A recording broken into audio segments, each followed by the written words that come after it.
Okay, everyone. Joining us today is you ever meet those kids? They've got like 12 middle names and you're like, what do I call you? So meet this is a Smith & Wesson M&P 9. It's a 2.0. It's part of the Pro series and it is a C.O.R.E edition. Do I call you C.O.R.E? Do I call you Pro series M&P 2.0? Smith & Wesson, what would you like to be called? So it has a little bit of an identity crisis, but despite that, it's actually quite nice. So to give you a little snapshot of what this is, because when I picked it up, and this is, I'm just borrowing it. When I picked it up, I was like, so what exactly is the C.O.R.E and the Pro series? Like, are these two separate things? Are they the same thing? So in essence, really, they're the same thing. They get lumped into the same package.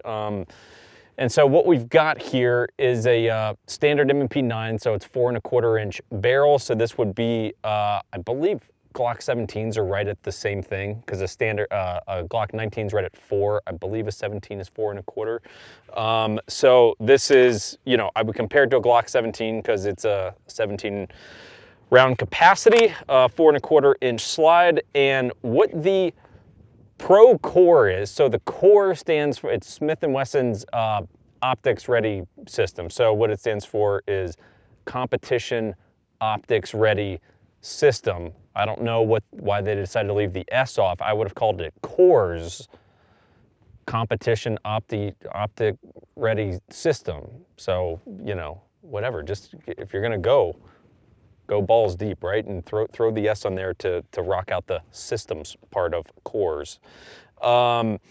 But it's, so that's what the C.O.R.E's portion is. The Pro series is essentially Smith & Wesson's version of in between stock and performance center. They're kind of like, hey, look, this is our hybrid where you want something a little bit better than stock, but you don't want to go full performance center with slide cuts and all that kind of stuff. Cool, that's your guy right there.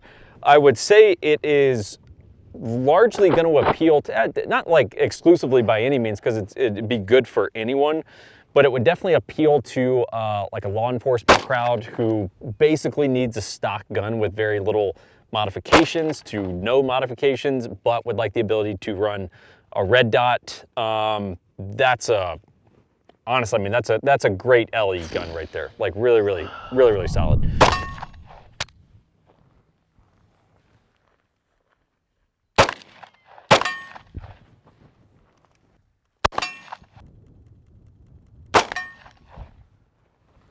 Man, I'll tell you one thing.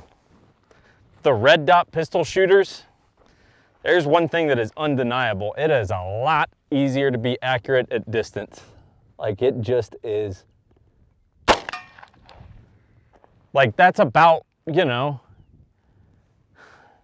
that's damn near 50, but like, that's about my threshold where it's like, it's getting a little rough. Like, it doesn't feel rough with this. It really doesn't. Like, that's well beyond where I usually shoot pistol. I'll be honest with you.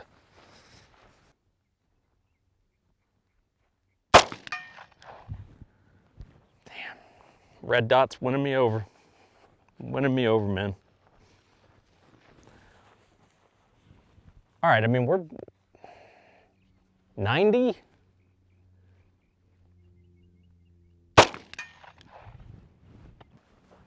All right, we're at 100. Can he do it in 2 rounds? This is straight diehard. Straight diehard Nakatomi Tower. He's got 2 rounds. Can John McClane make the shot at 100 yards into Hans Gruber?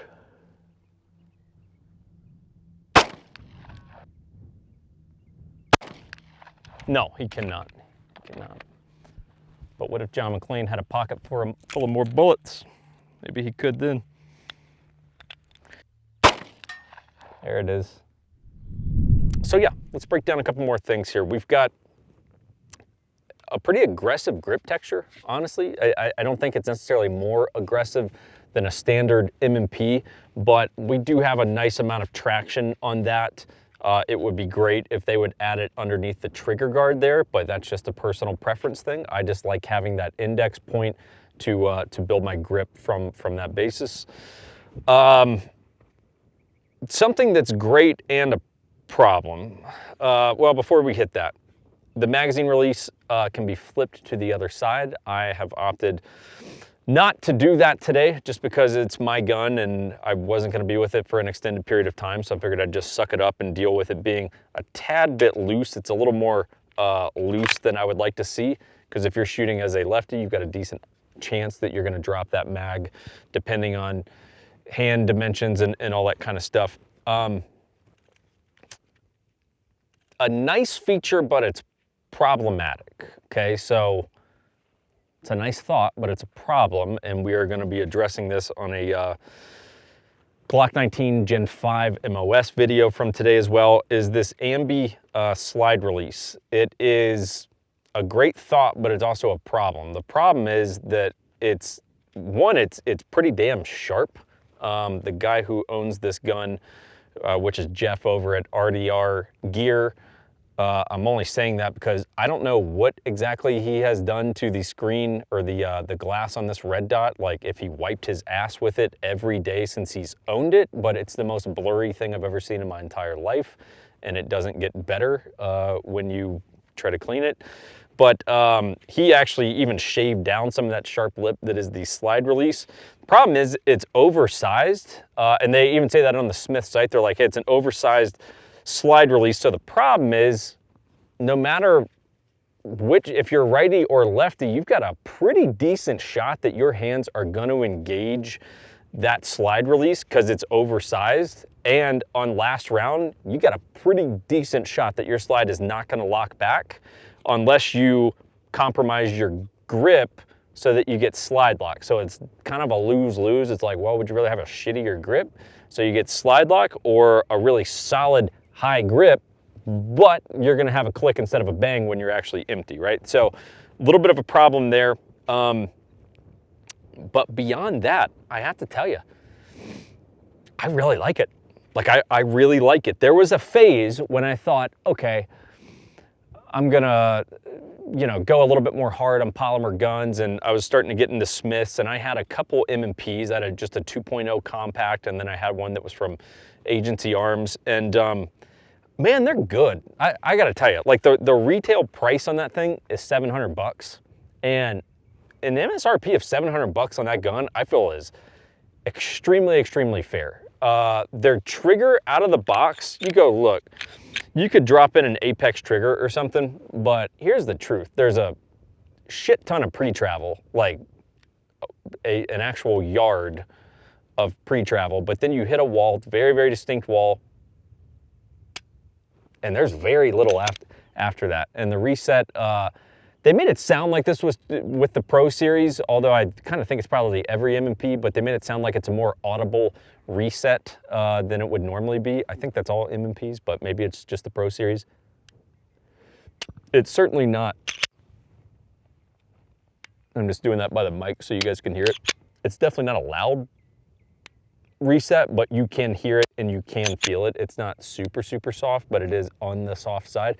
But the trigger pull itself is really good. Ton of pre-travel. Obviously, you can get triggers to knock that down, but the trigger pull is money. Like it really, really is. And that's a stock trigger. They say you can adjust the over travel on these, which would be kind of cool. It doesn't really feel like much of a problem. I mean, you can go a little past reset, but it's really not a problem in my opinion.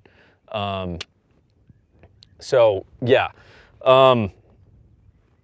it's hard to find much to nitpick on these things. It really is. I mean, you throw a red dot on this, you got a pistol, you can shoot pretty accurate out to 100 yards, or significantly further if you're a better shooter than me.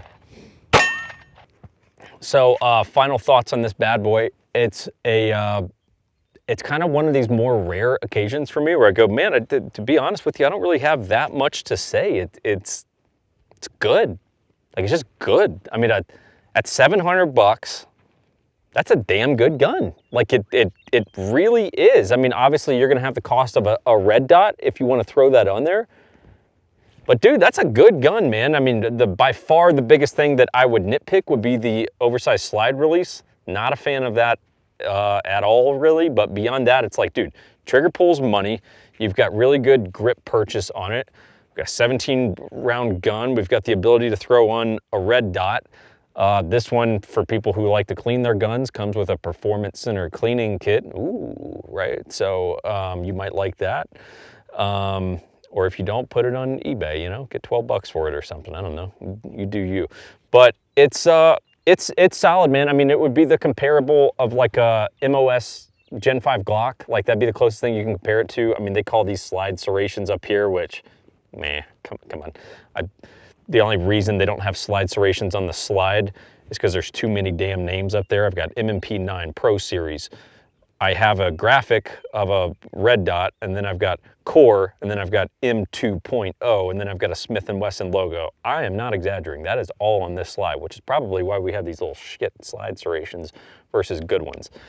But that said, it's really solid, okay? I like it. I'm just poking fun, having a little bit of, you know, just poking around a little bit. But the truth is, dude, really good, especially if you're someone who's like, there's people who go into the like, fuck Glock category, you know, like I'm trying to be different, you know, like I want to be hip and cool and everyone has Glocks. First of all, there might be a reason for that. Second of all, like that's a really good alternative if you were looking for an alternative, because you ain't got to do shit to that other than throw a dot on and you are good to go. So anyway, M&P 9 Pro Series C.O.R.E 2.0. I like it. I'm a fan. Giant fan. See you later, America.